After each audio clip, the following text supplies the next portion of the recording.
Right Well, now. obviously, the email new release that I wrote a columnist in Bayou Buzz today, raising questions about the impropriety of the FBI director making a public statement over an investigation, something that's never ever been done before. But you put that aside, that's the big story, Steve. I don't think that per se is going to be the coup de grace on Hillary Clinton. What I think some voters are going to say, and I've kind of put myself in the camp, quite frankly. I'll be very honest with you. I'm going to probably write a column next week about exactly who I voted for and why. I haven't thought that through yet. I'm not ready to make the decision now, like a lot of your listeners really care. But here's what I think. This race is going to be a lot closer than many people thought. Clinton seems to still have the momentum because of all of her money being able to organize, but Trump has really tightened this thing up. Mm-hmm. And I don't think there's going to be massive surprises if Trump would win the election on Tuesday. Having said that, this email situation is, I don't think it's an explosive bomb or something that just is going to completely undermine the election. But there's a piling on effect here, Steve. I've always thought this, how she dealt with her Clinton Foundation was more of an Achilles heel. Did she give entree to people wanting to speak to Hillary Clinton or some key person on her staff as Secretary of State? And at the same time, the person is giving dollars into the foundation, the tit for tat accusation. There's a piling on. I think that there's a lot of voters who cannot vote for Trump. They have ruled Trump out. He just is completely unacceptable, who are going to hold their nose and vote for Hillary Clinton. But in this last week or 10 days, they're saying, my gosh, when does it end? What else is going to come out next week? And then what's going to happen is if she gets elected, immediately, this thing isn't going to be over. There will be investigation after investigation, grand juries, congressman hearing. This country is going to be just engulfed in this controversy for the next 4 years. And I think a lot of people are saying, my gosh, I just, how much more can I take? That's where I am, Steve. How much more can we take as a nation? Now, you're going to have to make a decision. I think you'll be surprised at Gary Johnson's vote that he'll get. He's the Libertarian candidate, who on paper looked pretty good and I thought would do much better. He's climbed Mount Everest, run triathlons, very popular governor of New Mexico, but he didn't even know didn't even have basic knowledge about who ran what country, what's happening over the Middle East. He really stubbed his toe, and a lot of people got away from him. But I think I think you're going to see Johnson come back and do better, quite frankly, than the polls show because of the outrage over their choices in both these candidates. The race is tightened up. This email thing per se, because I think most people say, wait a minute, okay, if you're going to have an investigation, we're not going to pass judgment on that. But it's just one thing after the other that has bogged so many people down, Steve. And that's why I say, boy, we could be up all night election night if you really want to watch as to who's going to win. This thing could really come down to the wire. I hope it doesn't. I think it'd be better for democracy if it didn't, whoever is elected president. Having said that, I think it is. And that's the problem the last week. That email scandal per se, all it was the director saying we're going to look into it again publicly, which he never should have done. But having said that, to the average person, how much more of this do we have to live with? This is going to go on for 4 more years. And that's the best thing Donald Trump has got going for him right now, Steve. Well, there's a counter argument in that is that, Donald Trump has a lot of, you have, for one thing, is that you have Trump University scandal. You have a trial coming up. You have a rape trial coming up against Donald Trump, whether that has merit or not. And so if he loses that fraud case, that's very damaging, especially if it's converted to a criminal RICO case. So, I'm sorry, go on. I think what's happened, though, all that's kind of old news. Yeah, so with all those things... Well, so was the email. So was the... Yeah. All those outrageous statements, all the way he's treated women, the university, how he's run his businesses, all those things that would have completely grounded any other candidate, Donald Trump is running neck and neck all over America, sure. And in some national polls is leading. So you're not going to get something on him at the last minute the way it looks. and Clinton they kind of dribbled out on her week after week after week, and therefore she took a pretty good hit last week. And I don't think the hit is going to get her as much as if she loses the weight of all of these things over a long period of time. Trump is unique in saying, oh, I'm not perfect, but all those characters up in Washington, D.C. have run this country into the ground. And I saw an article today, veterans are coming on strongly for Donald Trump. Well, Trump dodged the draft, number one, wouldn't go in the service and serve his country. Didn't dodge the draft, but he stayed away he got 5 or 6 deferments, I believe. Yeah, but didn't serve his country. Hillary Clinton didn't go in the Army, but as Secretary of State dealt with a number of military issues, and yet Trump has got a strong support from veterans groups. So he's Teflon in the fact that he's running against the system. He's an outsider, and that just plays well throughout this country. But he doesn't have the support. He doesn't have the support of the brass of the military. I mean, yeah, I know Trump does have his, say, 200 generals and colonels and admirals, etc. But lengthy story today in the New York Times, the Baton Rouge paper, saying that Trump is getting a surprisingly strong support from average veterans. Is what the story was today, and they're surprised. He's got because yes, he's got the generals, but he's also got a lot of veterans who served their country that actively support him. Oh yeah, but that's because he's playing to them. I mean, the thing is that he is always talking about the veterans. He gave that bogus donation to them until he got caught, and then he actually ended up giving the money that he said he was going to give. I mean, just his presence, I think, yields and leans towards, towards attracting, people who believe in nationalism. I mean, that's what he's pushing. But the people who are, and you may call them insiders, they may call them insiders. Trump is calling them insiders. He knows more than they do. The people who really have run foreign policy, the people who have run military, I mean, they think he's a disaster. So yeah, it's. I mean, my mind is boggled by just the inconsistency there. All I'm saying is, if all of these things have hit him right and left, week after week, month and a month, and the guy is either dead even or possibly leading in the election to take place 5 days away. And so so what I'm saying is, if you want to see what's happened, what the story's going to be, Trump has survived one cut after the other. Clinton looked like she was, and some of these individual issues don't hit home as much as maybe the Clinton Foundation. There is a wear-down effect, I think, on the Clintons, where I said on this show with you 6 or 8 months ago, that a lot of people say, well, she's did okay in government, but she's got Bill Clinton behind her, and a lot of people really respected him, and it looks like that they'll have confidence that she can't do the job. He's got him there. Well, now it looks like there's a wear-down factor. People are just tired of the Clintons. They just worn out from the Clintons. And so a lot of people who normally would vote for Hillary Clinton, if you compare it on paper, I've had someone go tell me that. The Clintons have just run this whole show and profited. They came out and Hillary made the statement they don't have any money, and now they're worth hundreds of millions of dollars. And so all that just doesn't play well with a certain segment of the American population. And I think that's one of the reasons.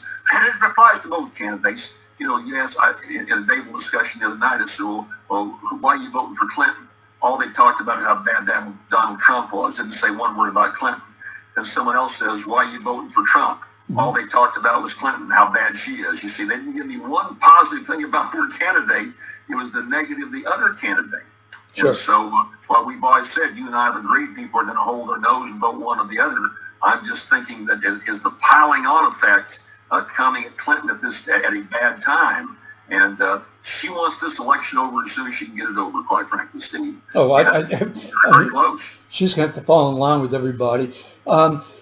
Let me just touch base on one other issue real quick, and then we'll have to close it out for today, and that is the issue of the FBI. I know that, the argument in favor of uh, Jim Comey doing what he did on Friday was that he had, some people said, and I said also when I first saw it, that he had told Congress that, he would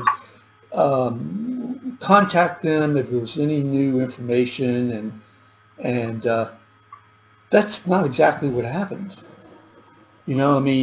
What happened was he was asked, and he said that he would take a look at new information, and so initially I was in favor of James Comey, thought that he made the right decision. If you remember, I actually supported him throughout this time, throughout the last couple of months. After what he did on Friday, I supported him. But starting Monday, things changed. And just want to get your thoughts. Number one, as I mentioned to you on Monday when we came across it, the federal government, 17 agencies in the federal government, had declared that the Russians were tampering with our elections. And so he decided not to go ahead and to sign that agreement. So we don't have the FBI behind it. And the reason that he gave, at least according to the media, is it was too close to the elections, and that was a few weeks ago. So that's number one.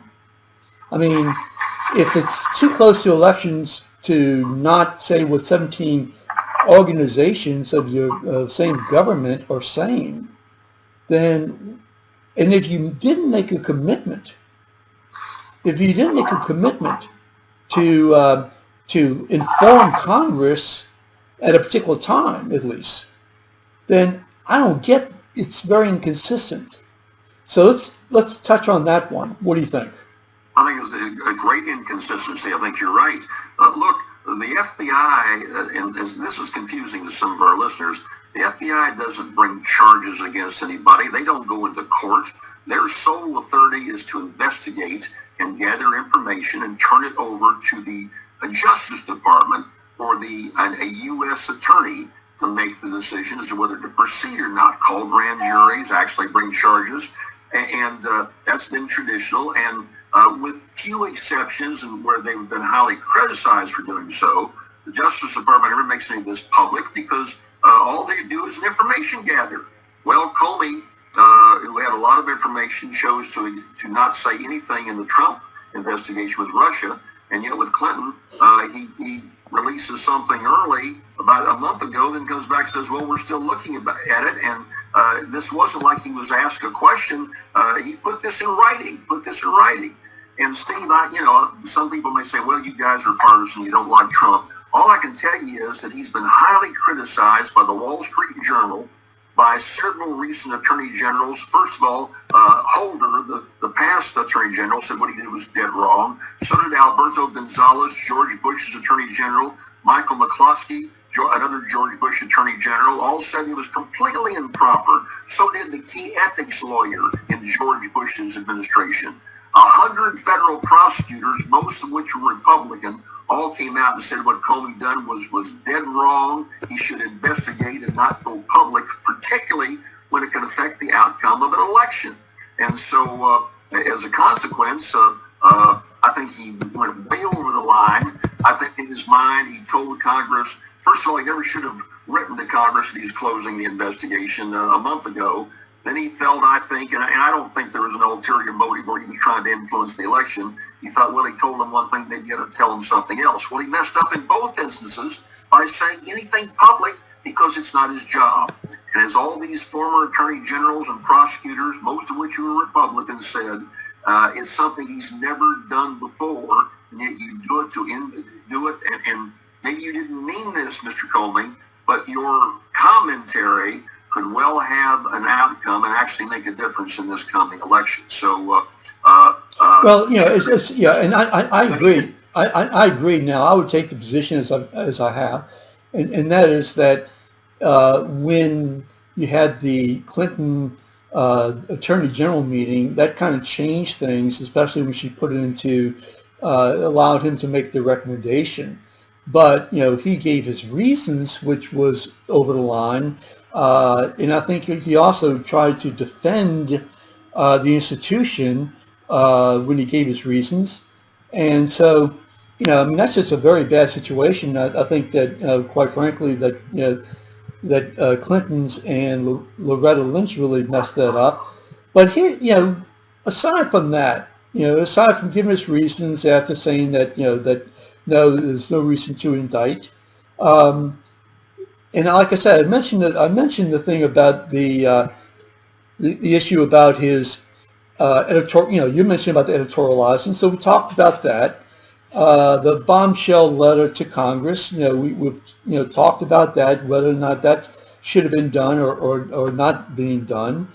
And then there is the other issue is to, like I said, the FBI not going along with the other government organizations, which was really bizarre.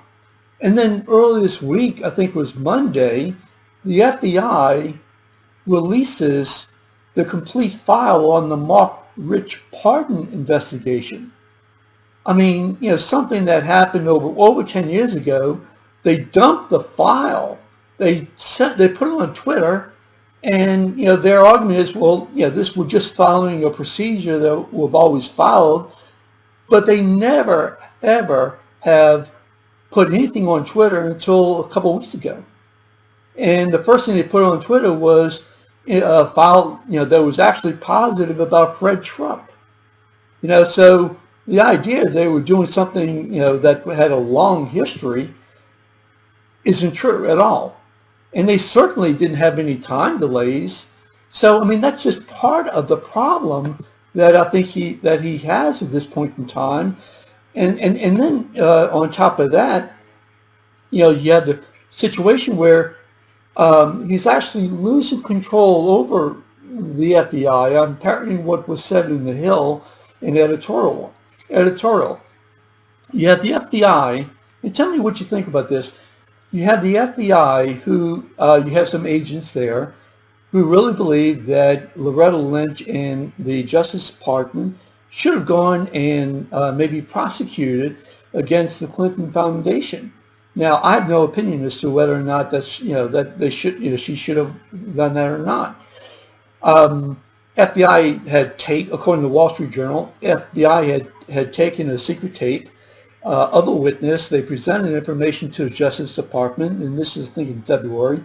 Justice decided not to go with it, and these same agents kept on going after, and trying to get information.